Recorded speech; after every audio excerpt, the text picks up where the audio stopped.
All right, Simon. I found it. All jokes aside, we'll get down to brass tacks right now. We'll see. Now, I want you to see where I found it.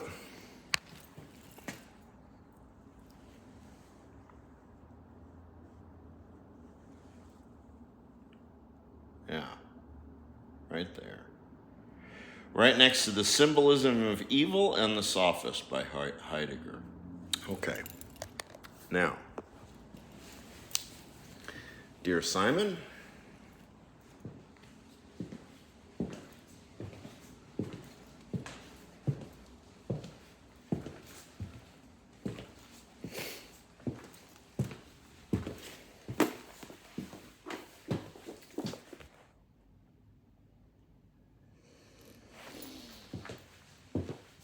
all right, buddy. Let's see what you got.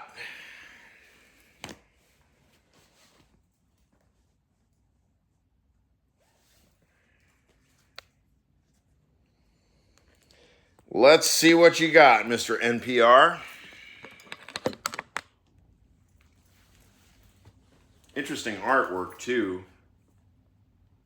Pretty expensive. Who made this? New York Review of Books. Yeah, they like you, don't they?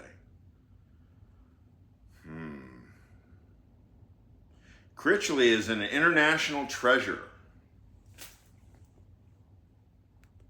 The blurb. So this is a blurb about mysticism.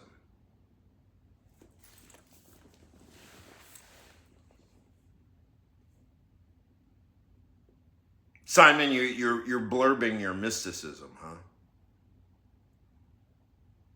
Critchley is an international treasure, that rare and real philosopher who embraces Rousseau's feeling of existence. Oh, David Bowie's vision of love, and Philip K. Dick's genius with genuine wrestling and soulful smile, exclamation point. That's Cornel West. Simon Critchley is a figure of quite startling brilliance, and I can never guess what he'll do next, only that it is sure to sustain and nourish my appetite for his voice. Jonathan Lethem, Lethem.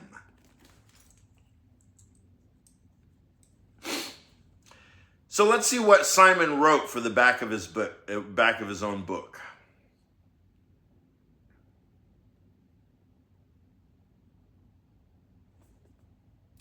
Why mysticism? The author asks, ? It has been called experience in its most intense form, end quote. And in his new book, The Philosopher, Simon Critchley poses a simple question to the reader, : wouldn't you like to taste this intensity, ? Wouldn't you like to be lifted up and out of yourself into a sheer feeling of aliveness, both your life and those of the creatures that surround you, ? If so, it might be well worthwhile trying to learn what is meant by mysticism and how it can shift, elevate, and deepen the sense of our lives, period. Next paragraph. It goes on. Mysticism is not primarily a theoretical issue. Do tell. It's not a question of religious belief, It isn't, but of felt experience and daily practice. A rough and ready definition of mysticism is that it is a way of systematically freeing yourself of your standard habits, your usual fancies and imaginings so as to see, italics, what is there, end italics, and stand with what is there ecstatically, italics. Okay, Mr. Heidegger. Mysticism is the practical possibility of the achievement of a fluid openness between thought and existence. Period. Next paragraph. This is a book about trying to get outside oneself, comma, to lose oneself, comma, while lose oneself.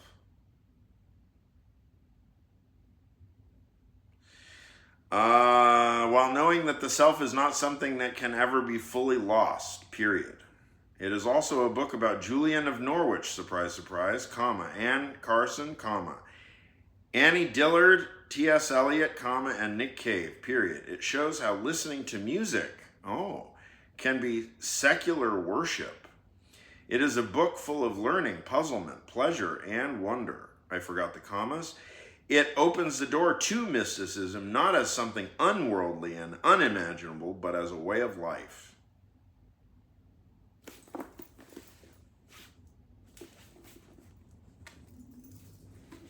All right. How are we doing? 6:27.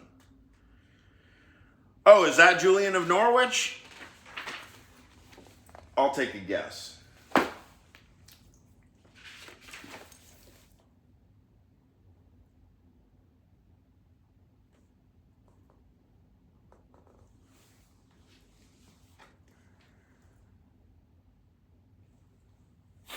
Maybe it's not.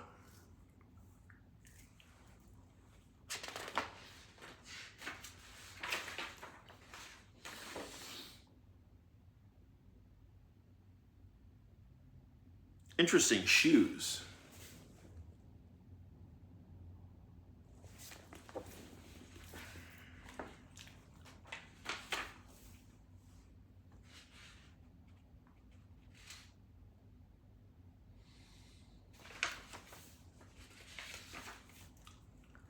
So where's the listing for the cover art? Oh.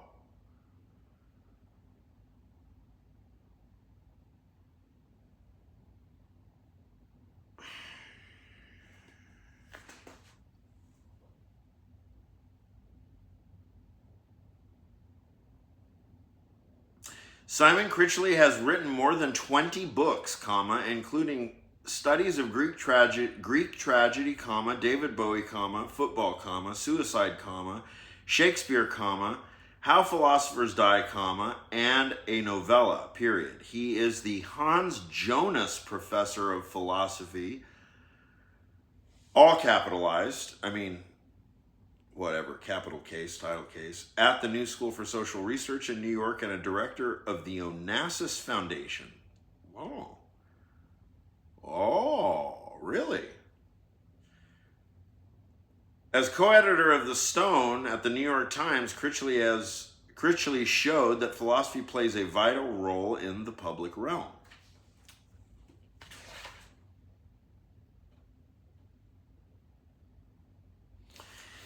If my name is in the index, I'll let you off the hook.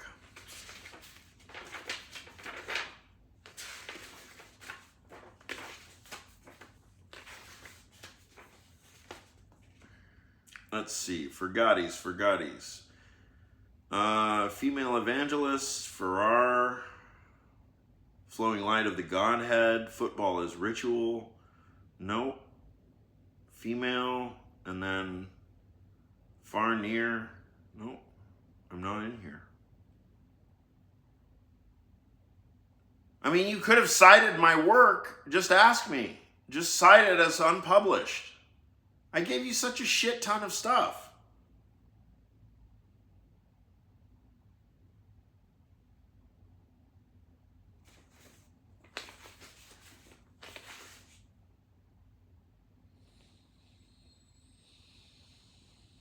Zizek, does Simon cheat? Does Simon cheat?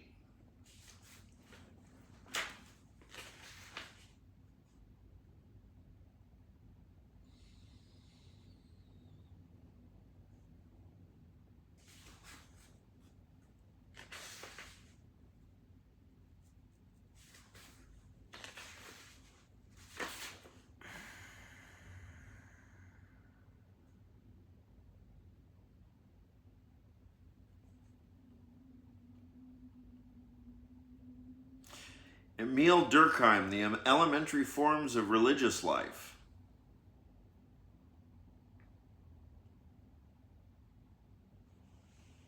Brian Eno, you're citing Brian Eno in a book on mysticism?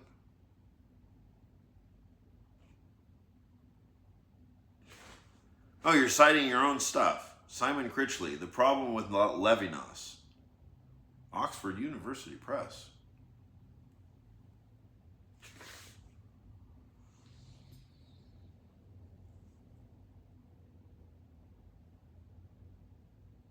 Artaud, The Death of Satan and Other Mystical Writings. The Theater and Its Double. Reminds me of the double session. Did you cite that? Where's Derrida? Let's see. Critchley goes directly to Alexis de Anda. No Derrida. How's that possible? You're a deconstructionist, dude. How's there no Derrida?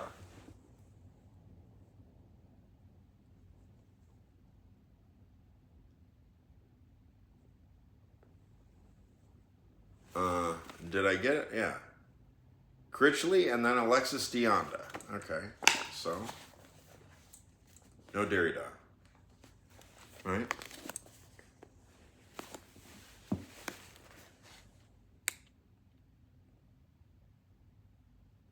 Is that? Well.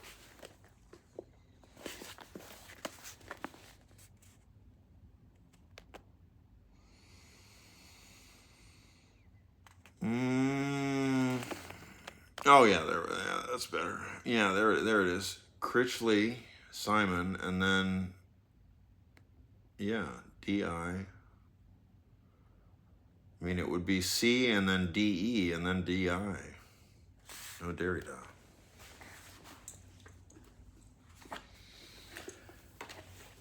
Intriguing. Interesting strategy, dude.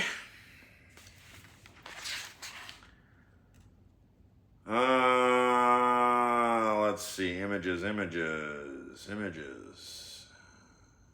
Oh. No, it's Marjorie Kemp in her hometown of Kings, Lynn, Norfolk, 2021. Lynn News. Marjorie Kemp. Marjorie Kemp.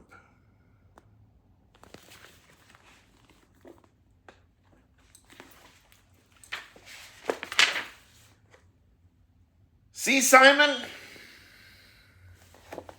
Okay, that's Marjorie Kemp. Okay, I didn't see any mistakes yet, so. Okay, we'll go through the contents. Let's see. The Abdication of Ecstasy. Against Hamlet. Away with Melancholy. All Shall Be Well. We Are the Music. What Are Writers For? All right. Brief Lives of 16 Mystics. Mysticism's Difficult Definition. That's bunk. 7 Adverbs That God Loveth. That's bunk. Let's see. Released Existence. That's bunk. Well, affective Dionysianism. What Meister Eckhart Saw. The Poverty That Rids Us of God. Detachment.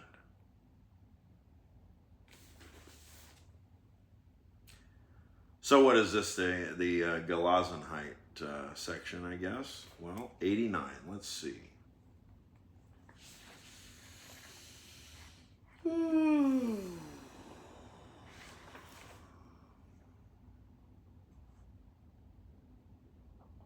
Affective Dionysianism. Let's return to the distinction between cataphatic and apophatic theology, affirmative and negative ways of thinking about God. The first tendency works downwards through descending affirmations, beginning from the postulation of the highest substance, such as the existence of God, and then towards creatures vertically aligned on a chain of being. It is a top-down approach.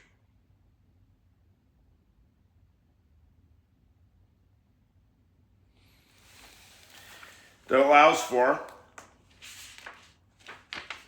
indeed, encourages the idea of a positive philosophical system or a summa. That's S-U-M-M-A, summa, period. The second tendency works upwards by ascending negations, by stripping away, by repeatedly saying, quote, neither this nor that, end quote. In the mystical theology, Dionysius writes, it is necessary to praise this negative method of abstraction differently from the positive method of affirmation, period. For with the latter, we begin with the universal and primary, comma, and pass through the intermediate and secondary to the particular and ultimate attributes, period. But now we ascend from the particular to the universal conceptions, comma, abstracting all attributes in order that, comma, without veil, comma, we may know that unknowing, brackets, agnosia, A-G-N-O-S-I-A, end bracket, that is shrouded under all that is known and all that can be known, comma, and that we may begin to contemplate the super dash essential darkness that is hidden by all the light that is in existing things.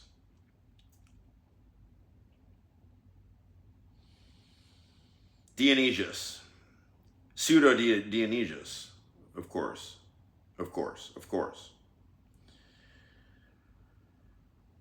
I can't help but think of determinate and reflective judgments, Professor Critchley. I don't know why we have to make it spooky.